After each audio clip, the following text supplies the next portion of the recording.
my first question I have is for a newly graduate person. In this day and age, right, what exactly would capture probably a talent acquisition's point of view? It's really important to also figure out who you know where as well.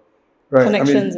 Having relevant internship experience is pretty important. When I'm interviewing or hiring fresh grads, I'll love to find out what they've done on the side besides studying. How like the layout of the resume is very important. Yeah. Adaptability is a huge part of hiring managers and companies look for. The market's always changing. Roles evolve. You might have to wear many hats, right? Especially if you're looking to be in a startup. Being proactive and lending your hand to do other things is really important, right? So adaptability is a huge, huge factor, I would say.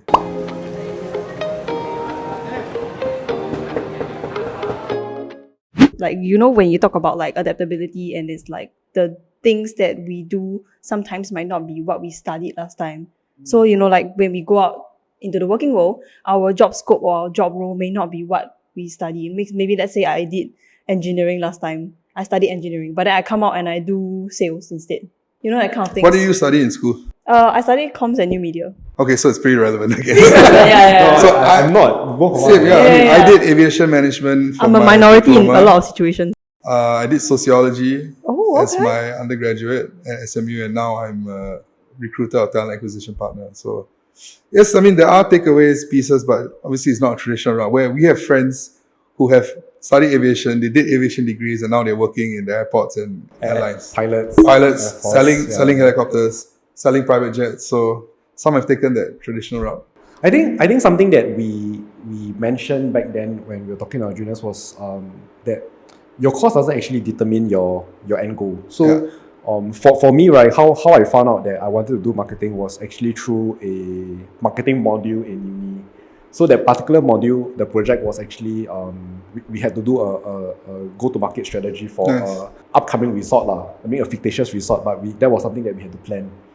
And I think that experience, though it was only one semester, right, it was fun. It made me realize that, hey, this is something I can imagine myself doing. And that was how my journey into marketing started. Although 3.5 years late, because I couldn't land a job in marketing with no experience back then. Nobody wanted to take a gamble on me. So, end of the day, people love. Ideally, coming in, hitting the ground running is ideal scenario But mine was 3.5 years late before I get an opportunity doing marketing. And I think something that I tried to redirect attention to is that I may not know marketing per se. I do not know the trends, the abbreviations, everything under marketing, right? But I know people. So the 3.5 years, my jobs were a lot about crisis management and people management. And then I used that to my advantage to say that because I know people, I can sell to them very easily because I know at the heart of their foundations, like what makes them tick in a sense. So I think for me it's because I knew I didn't have that laid out for me. Unlike yourself where you did comms and immediately into marketing, right? It was a very direct translation. But if you don't have that, you have to figure something out. You cannot just say no, right? Then that's it. But it makes me wonder, because if let's say you go completely off course from what you studied, which nothing wrong with that. I think it's very, very common nowadays. 100%. Yeah, but then it makes me think, do we actually need that degree when we for instance, like for my case, it's I definitely need it if I want to land a job. But let's say, for example, aviation, you want to jump straight to marketing. Does your degree matter anymore in this case? There was this recent TV series by Sylvester Stallone. I can't remember the title for. But okay, never mind. There was this particular scene in the car where he was talking to this young chap, and he said, the purpose of your degree isn't to show your specialty per se. It's actually to show to your potential employees that you had the tenacity to sit through 4 years doing something that may not be relevant, may not be something you're liking, and you actually finished it. So that shows your future employees that this guy has the courage, the determination to get up every day at the same time, going through more repetitions of something and then finishing it. So rather than saying that he's a specialist in marketing or comms, I see that this guy can do it, and I think there's like an opportunity to invest in him because he's teachable. He's able to grind and go through it. Does it have to be a degree though? In that context was a degree So I'm not sure. Most roles. This also affects a lot. If you look at companies' pay scales. Especially startups, right? They're not so free flowing with cash flow, right? They've raised money, they've got a budget, they've got to hit their numbers, they got to bring in sales, they got to achieve profitability. So there's always, numbers matter for everything. So when it comes to pay scales, they'll have to look at benchmarks out in the market and match it accordingly, right? You wouldn't be getting a higher pay if you're only with coming in with a diploma. It's the only way to be fair and assess you that way. So there are different justifications and things like that. But at the end of the day, it really depends on where you apply, what kind of role and what company, right? But speaking in the context of Singapore, I mean, that is the truth of things here, right? Getting a degree and notice to get a better opportunity, because the companies themselves have set the criteria for looking for bachelor's minimum. I lost my train of thoughts. Oh yeah, I wanted to ask you, what are some red flags that you would pick out in a resume? Oh, red flags. Yeah. If someone is very jumpy, I would say, like jumpy, or like job hops every few months. If they don't kind of justify that on the profile, I mean, yes, some people might have bad luck with their roles, right? Maybe a manager bullied them, or total misalignment in the role that could give some justification. But if I see someone who's like maybe 6 months in a row, then he's taken a 2-month break and then started his next role 7 months in, and then another break or immediately move, that's definitely something that raises questions. And that would be, something I would say, yeah, this person doesn't really look that stable. There has to be some kind of issue. I mean, there's only so many times you can say there's a misalignment with you and the company, right? The problem could even lie at you, right? But okay, this is job hopping, right? That we're talking about. Yeah, I would say that's definitely something that I would look at or consider a red flag. So, like you were saying that if I can justify it, it might make sense. But in the resume itself, you won't be able to justify you that. put like under your main, right? Yeah, well, right now, bullet point. Right now, I mean, it's usually sometimes even, for example, like just say you started a new company. Yeah. But 6 months down the road, the company had layoffs. You wouldn't know that until, like, I wouldn't know what's going on in the market 100%. It's my job to know, but I might not know this company went through layoffs. If you put that as your first bullet point or bracket or in italic saying affected by global layoffs, okay, cool. Then I understand why you might have left. So it's okay to actually list down the reason in your resume. It's totally fine. I mean, as long as it's legit, right? I mean, that you have to have some. What if the person, right? Like let's say, for example, you say 6 months, 5 months, maybe 1 year, and then like everything is like layoff, then like mismatch of job roles, then like maybe another one. So it's like basically excuses not a word lah. Reason after reason after reason. Would that be a red flag? If the reasons are only those 2 layoffs plus misalignment, then I would think the person might not be so sure what he or she wants. They've experienced a layoff before. If that keeps happening to them, they might have realized that this might not be the right route for them. They could have pivoted somewhere else. Or, I mean, who knows? It could be a case of bad luck. I know folks, unfortunately, who got laid off from company A after being there for like less than a year. They moved to company B, 3 months in, they got laid off. So that happens. I mean, that's really happened in the last 2 years, right? I have this friend in my social circle that she was moving through roles on an average about 6 months to a year. Why though? Is there a reason? So obviously, but when you look at her trajectory on her LinkedIn profile, right, every role that she moved, it's moving up. So from, say for example, from like an executive to a senior, etc., you can see that her titles were moving, and it was across the same industry per se.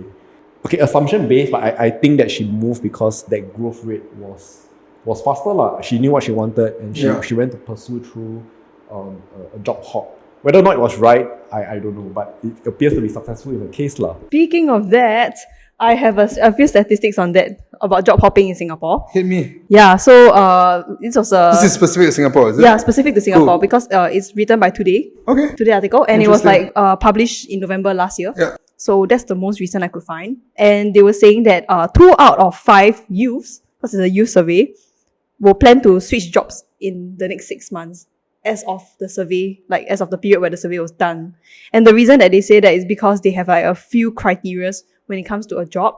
For example, like career progression, whether the salary is up to what they expected, like, for themselves, whether the culture is something that they like, or even, I don't know, let me see. There's so many statistics, and it kind of make me feel very, like we are a bit more pampered in a sense, because like one of the other things that they mentioned as well is that if the job does not offer a certain percentage of remote working, they will just not consider it at all. Yeah. And then that's where they job hop. But And then boom, boom, boom, boom. But a few of the points that you mentioned, I feel like they are things that I would consider even before joining the company. So say for example now, I know the company doesn't offer hybrid or work from home, right? Correct. Why we I don't need 6 months to think that realize out, that, right? yeah. Why would I wait 6 months later to like, okay, I think I'm moving because they don't offer that? But what about the other criteria? Let's say progression. Well, that's something I would say companies should clarify from the start. I mean, yes, not everyone can do that or kind of plan that out, but as a potential employee, as a candidate, I think it's very important to kind of ask trajectory, right? To be honest, 6 months in, 7 months in, it's very hard to progress to the next role internally, right? You need at least a year or so, right, to kind of move up. And that's all, even then, that's still dependent on headcounts. For example, if I bring a fresh guy in as a sales development rep in a tech company, right, first they work on the inbound side of things. These are just more organic, organic entries that come in, you're working off these leads from events, people who apply, who write inquiries or whatnot. So usually I would say a good time to get used to that kind of role, anywhere 9 months to a year. And then you move to outbound, for example, where you're being a bit more proactive, where you're like reaching out to potential prospects. Hey, here's my company's suite of products. I see it's a good fit. We'd like to chat. All right, all chat's good. You pass it on to an account executive. So as an outbound sales development rep, for example, yeah, that can be anywhere between 6 months to a year-ish even, obviously dependent on performance. And obviously the next step as an outbound sales development rep is to become a full-on account executive, where obviously you get a bigger piece of the pie, you close more deals, you're way more of a hunter, and you still have the support of a sales development team, a rep team. But yeah, not all companies, even my own last time at Twilio, we didn't have headcounts for account executives. But there were a lot of high-performing sales development reps in the outbound space. And we couldn't promote them, so there was a high risk of attrition. So what could we do? We could probably include more role. We had to kind of like add layers or add a new layer to the role just to make them, make it more attractive for them to stay, right? And not have them leave. And that includes things like increasing the on-target earnings factor, or even increasing the base, for example. So, I mean, it really differs through each company. Back to your point of progression, right? I think as a candidate, you should kind of be aware of that from the start and make sure that's real clear. And that's why interview process should be so thorough. You meet folks along the way. I think an interview process should also include you meeting with a peer who's been in the role for a while, right? Chatting with him or her, asking how's it been, how do you evolve, and having that real talk. I think that's super important. And that's something we used to do. And that really benefited a lot of candidates. I think on that note, it's I feel it's okay for you as a interviewee to ask for that. So I've personally asked myself. I've not asked myself. I personally asked a hiring manager if I could meet with the rest of the team as well, even though that wasn't offered.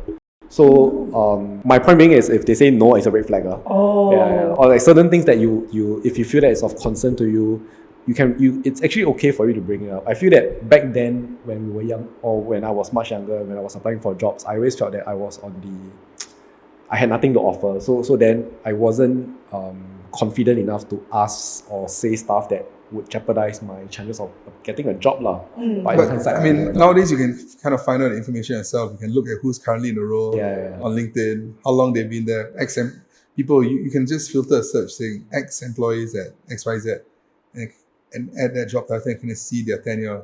If you see many people leave within a short period of time, you know that might be something to consider. Like, why are these people leaving, right? Whatever reason, but that could be a way you can research yourself as well. So use LinkedIn, use online resources. Everything is public, right? Glassdoor reviews are very important. You were talking about the career trajectory just now, right? So at one of the older organizations I was at, I kind of found out how their promotion cycles happen. So how that cycle happened, it's at a periodic period, usually it's 6 months to a year, right? Yep. There will be a round table. So all the managers and directors will be there. Imagine Hunger Games, right? So there's going to be like a projector showing up all the people that are up for promotions. Huh? Then, Like that one, ah? yeah, that was how it was done Oh my in that gosh. particular. Actually, Oh, gosh. when I was in the army, in the Air Force, that's actually exactly how they I'm did not, it. I'm not But it was saying a bit where, more- but yeah. It was a bit more archaic. In the army, we had like, we didn't have computers to do it. We had like literally like stickers, magnets, and they Oh were my ranking gosh. things like that. So I can imagine that exact setting. So then what happens is every director has to then pitch why should Yeah, vouch for your employee people, A right? be promoted and stuff. Yeah. Then obviously it's a networking game. So the person that knows the most directors or is the most present, is the most known, right? He's going to get it because now you're going to have multiple votes in your column. Wow. Yeah. Oh, that sounds actually quite. That's quite intense for me, I feel. Doesn't sound like the right way to hire based But on. no, that's not hiring. That's the promotion, promotions rather. really. Oh, I but mean, still. sometimes, I mean, I feel like promotions are based on like quality of work and potential to grow, Yeah, right? I mean, there's going to be the by right, and then this is the unfortunate by left. Yeah, lah. yeah, But yeah. I feel that okay, the message or the learning from this point is that it's really not enough just to be excelling at your job. You really need to know people, or rather, besides knowing people, I think it's extremely important to make it known that you are valuable to the company. Which is why I said earlier on, being proactive is Yeah. a huge important part of. I mean, end of the day, like I said, you join a company, you want to add value. Yeah, be proactive, put your hand up, do things, volunteer for stuff. I mean, what's the worst that's going to happen, right? You're already committed. I mean, you're committed. You're as an employee, right? I'm not saying be a corporate slave, right? But like being proactive, and it's just good values, I would say. Mm. You don't have to do it. I mean, I'm not asking you to bend or break your back for the organization, but if it helps a colleague, why not, right? Just be a good human. That's being a good human is part of it, I would say. So recently, right, I went for this event by NTUC. So it was called a Yeah. Young NTUC event. Okay. And they showed this particular statistic saying that among the youth of late, right, the concept of hustling with side jobs and stuff have increased lah. Yeah. Especially when pre-graduation. So for people that are working out there, do you think it's okay for them to be along their main jobs that they're doing some other things on the side as well? Yeah, I mean, if you're doing your main job well, that's great. And it shows me that, you've got the capacity to time manage, be adaptable. In fact, I've been seeing a lot of fresh grads with side gigs applying for roles. And I think it's good, right? I think, it shows that they're trying to get out of their comfort zone. They're trying to do more. They're trying to branch out. I mean, I see a lot of folks doing like F&B stuff or even like clothing lines.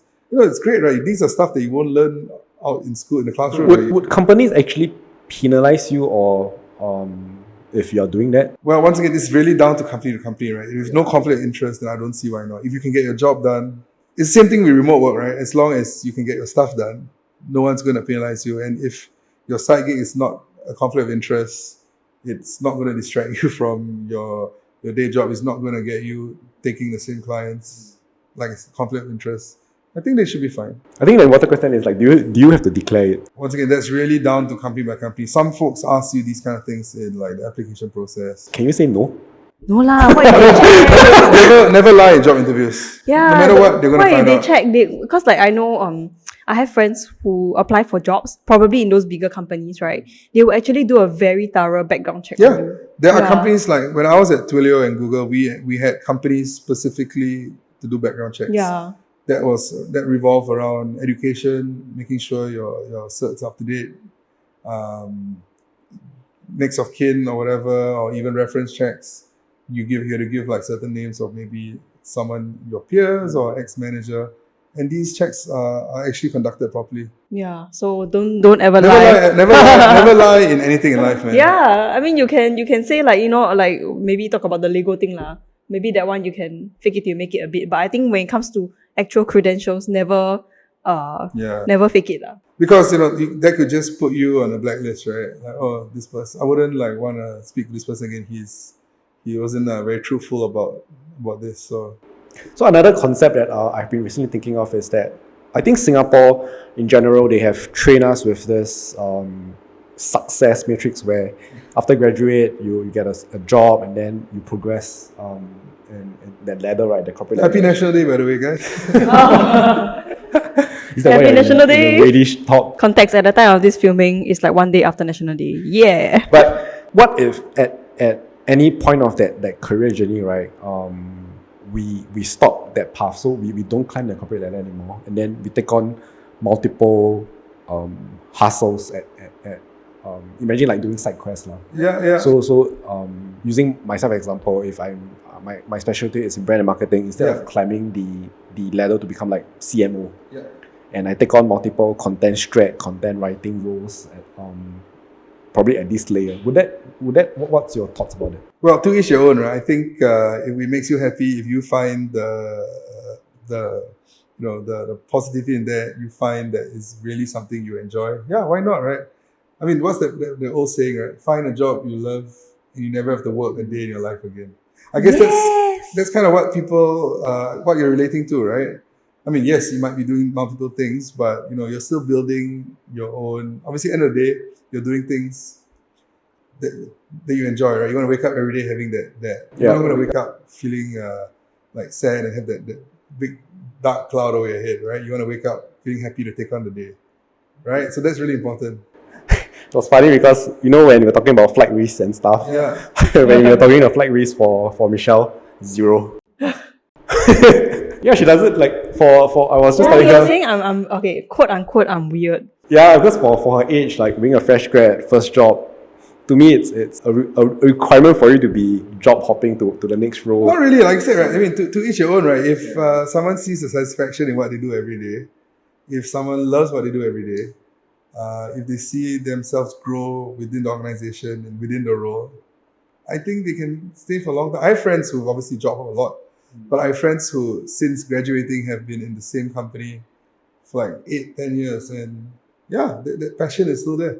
Is there like a duration where you become obsolete? Nah, there isn't, I would say. Okay. I mean, the only problem with that I would foresee is, just say I've been in company X for 10 years, then it could be a case of, my thinking is only on that front, right? But then again, if you've been there for 10 years, I don't see anyone leaving after that period. Unless it's obviously moving in from just talk about technology, for example.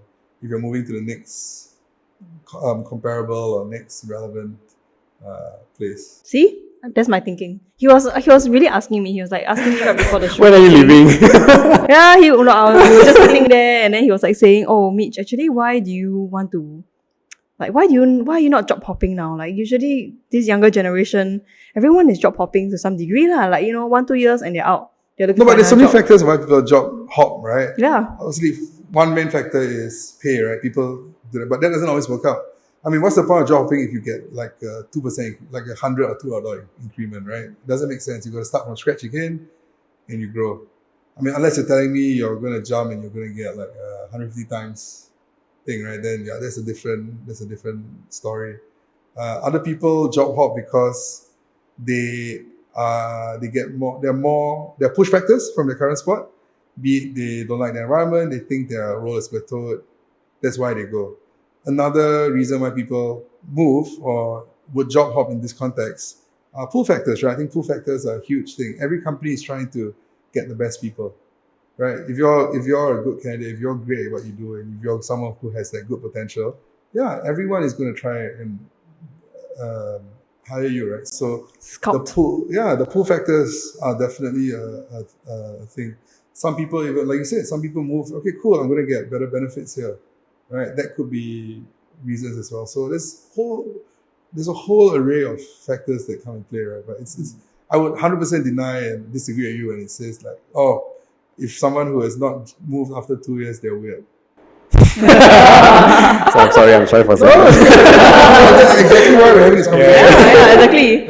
He wanted to know my thoughts. Like, what's my thought process when it comes Did to... I share the exact reasons? Yeah. In fact, right before this, you were already talking about it. Like, when you like your job, it's like every day you're not exactly working because you do enjoy it so much. Yeah. And I'm very comfortable in my role. I do enjoy the environment a lot. I like my job scope. I feel that like I'm going to learn and grow as a person when I stay in this job. No plans on leaving lah.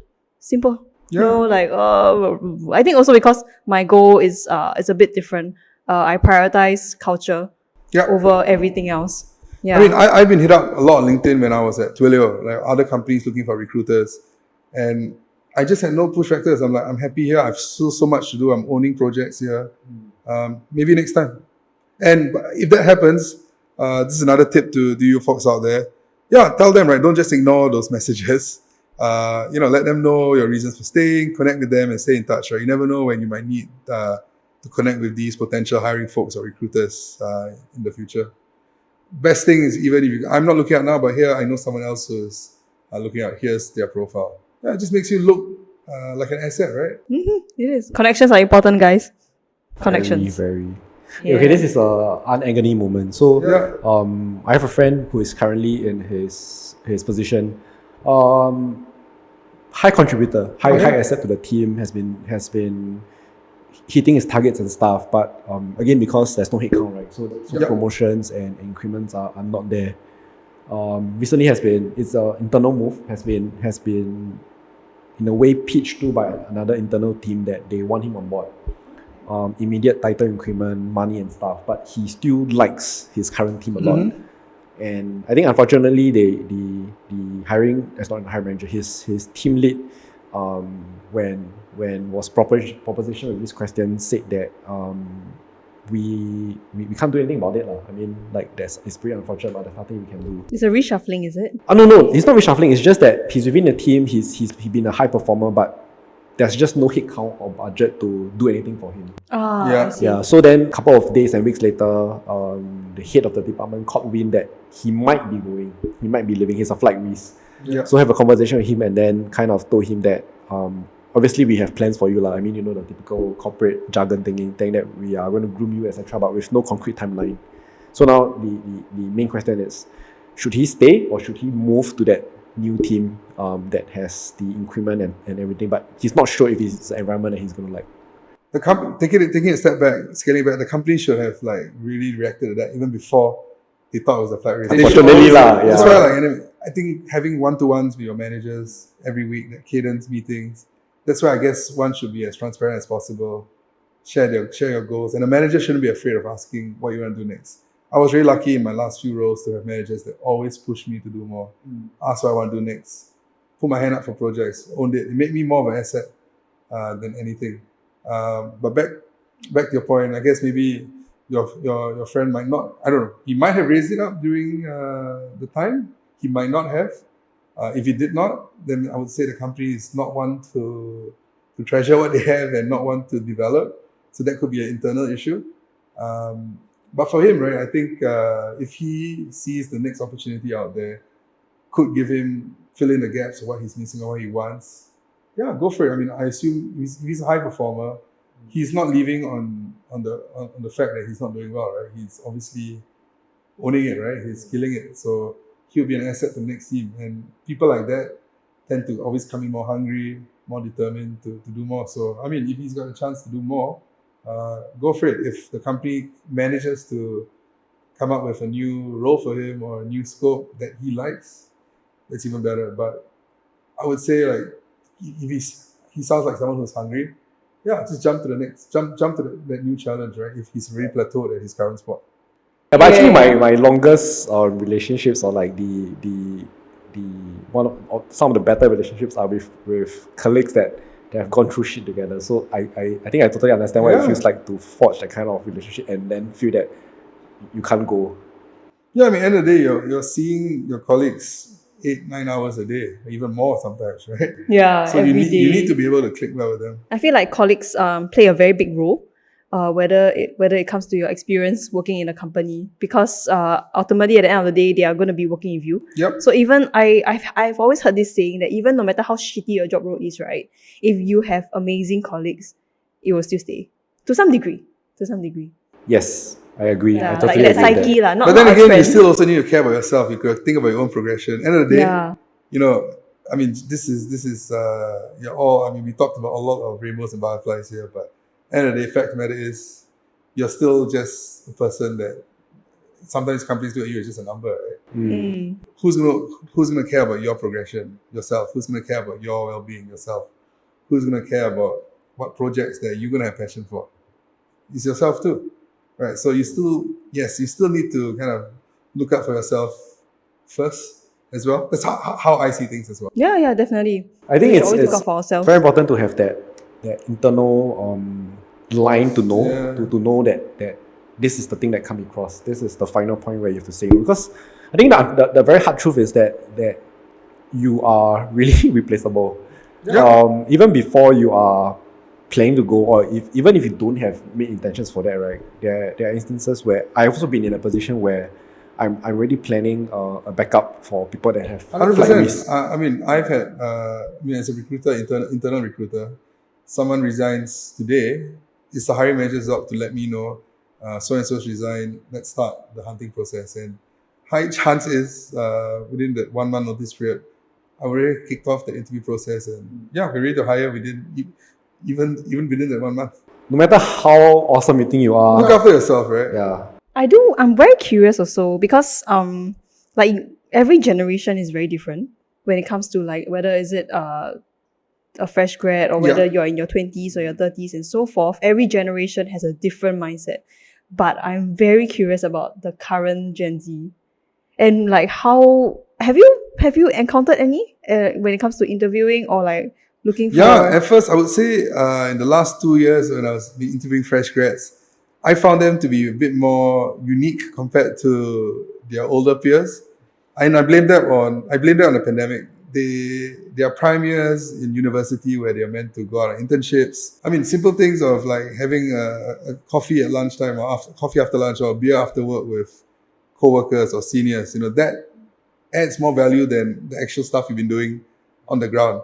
So a lot of these folks that I've met, they're just not used to that cadence of being in an office, being in a corporate environment with people around you. So it took some time for them to get used to it. 100% saw that, and it's a very interesting observation. Would you say that because remember how we were talking about the Today article? Or just a few conversations back, right? There is a list of what the youths, the term is youth, right? What the youths have in mind when it comes to looking for a good job. So like you're saying, before they even jump into the interview process, these are the things that they're looking out for. And if they don't find those in a job, they will not accept. And I have it now. I was reading it out. What's on the top list? I'm curious to. Work from home. Oh, that is one of them. Work-life balance. Oh yes. Okay, so 71% say high pay, 61% say work-life balance. That is besides Gen Z. Any generation will say that. Yeah, then 48% healthy workplace culture. Yeah. And then 43% said they want to learn new skills or upgrade to their current ones. And the last one, 43% said a sense of fulfillment. Yeah, I mean that's the thing, right? If you don't, that's the whole point of waking up every day and loving what you do, right? And not feeling that dread. If you feel that dread, you're definitely going to be a flight risk. But would you say that like the older generation are a little bit more less demanding? Like they are their pay may not have to be too high and they'll still accept the job, probably because of the I feel sometimes that generation would probably, obviously, they might not be 100% happy what they do, but they are grateful they really got the opportunity. They just know that, if I go out now in the market, sometimes, I might not be as competitive as someone else. They really built their relationships with their current companies. They actually like the opportunity, so they just go through it. Compared to these days where everyone is so tech savvy. I mean, you're on LinkedIn, you see a job pop up. You even get ads targeted to you for opportunities, right? Emails on LinkedIn, Glassdoor, Monster, all these companies, they send you stuff. So your access and your, what you're seeing, you're definitely seeing more opportunity out there. And that makes you think as well, okay, cool, let me be more proactive and see what's out there. My mom's tenure at her current company is older than me. Sorry, what? Her duration at this company is older than me. So same. I mean, my parents. My mom was a teacher. She retired. She was a teacher for 40 odd years. Wow. My dad's in sales. He's been at the same company, probably a lot older than me as well. Yeah. I think the funny thing is that she's been there so long that her boss told her that, hey, I've run out of awards to give you. Yeah. But I guess it's more of like, younger folks being more aware about what's out there versus someone like our parents who are less proactive, right? to actually go out there and look. They're content. They get, I'm sure they get a decent wage, and the relationships are there. And yeah, I mean, at the end of the day, loyalty still counts, right? Like if you have a boss that stuck by you through the years, what you wouldn't have that pull factor. What would you say is an interesting new learning point that you have gathered when perhaps hiring the new generation of employees? Anything that stuck out to you that you feel, okay, this is something that is worth noting when I hire a new generation, like the Gen Zs in the future? So I would assume these would be closer to fresh grads, I would say. Would you fresh grads, 1-2 years experience? Like I said, I've seen a lot of people with side hustles. I feel the entrepreneurship spirit has kind of gained a lot of traction in our local youth ecosystem now, which is cool to see. Some have tried, some have done well, some have tried, some have failed. But I think the stories that come through those failures are quite important as well. The lessons they learn, they can share about that. I'm also seeing a lot of folks, on a negative side of things, they are straight up looking at that high pay, right? Sometimes I see some folks feeling a bit entitled sometimes, I've come from this school, this is my GPA, I demand higher pay. But it doesn't work like that, right? We have pay grades, and it's a reason why there are ranges and bandings and stuff like that. But that's kind of on a rarer occasions. Only had 1 or 2 folks like that. It's like, you want to sell your HDB, everybody wants to sell it for 2 million, right? But you can't, right? Same concept. And sometimes this is where you got to kind of, as a hiring manager or a recruiter, you kind of got to bring them back down to earth a bit and kind of educate and be consultative and share things like market rates. In fact, this information is available all over the place. Yeah, it is. Easily Google and you'll get your... I mean, even your big recruitment agencies like Robert Walters, other companies like that, they release annual salary surveys that you can refer to. So, yeah, I mean, know what you're doing for. Know exactly, right? Know what your worth is. Knowing your worth is important, but being realistic too, it's a key as well. But like I said, those are like really one-off cases. I see. Okay.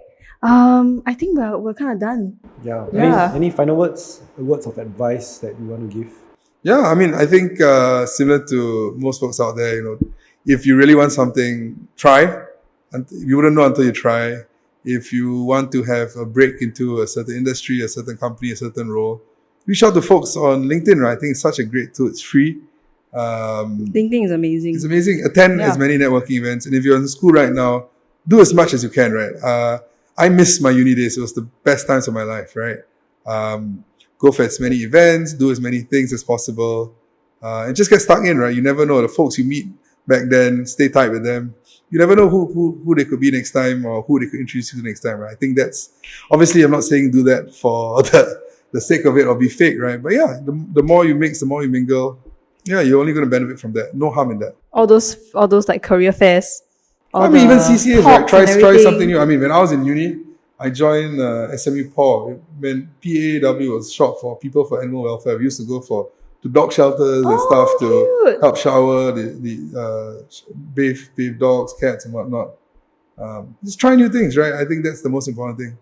Okay, thank you, Harresh. Thank you so much for this very insightful and very, very fun conversation. You're most welcome. Yeah, if not, I would have never known that you paste pictures of everyone just to see who gets voted to. I don't think it happens everywhere, but to a certain extent, it's very Survivor. Yeah, it really is. And I really got to see how is it at the back end of when it comes to talent acquisition, what do people look out for, which I think is very important for our listeners and our viewers out there to know as well, especially for those who are, in the next few years, you're going to start with your first job or you're already looking for your first job and things like that. I think it's very important to note as well. But of course, if you ever need anything, Google is always here, LinkedIn is always here, Glassdoor is always here, and Harresh is always here. Yeah, reach out to me, hit me up on LinkedIn if you need career advice, interview tips, resume reviews. Happy to do it for you folks. Yeah, so that is the end of our podcast for today. And thank you, Harresh, once again for attending our podcast, and we will see you next time. Bye. By the way, I'm very curious, does this actually work? Because oh my god, it does. Should have just on this. You want to try? Yeah,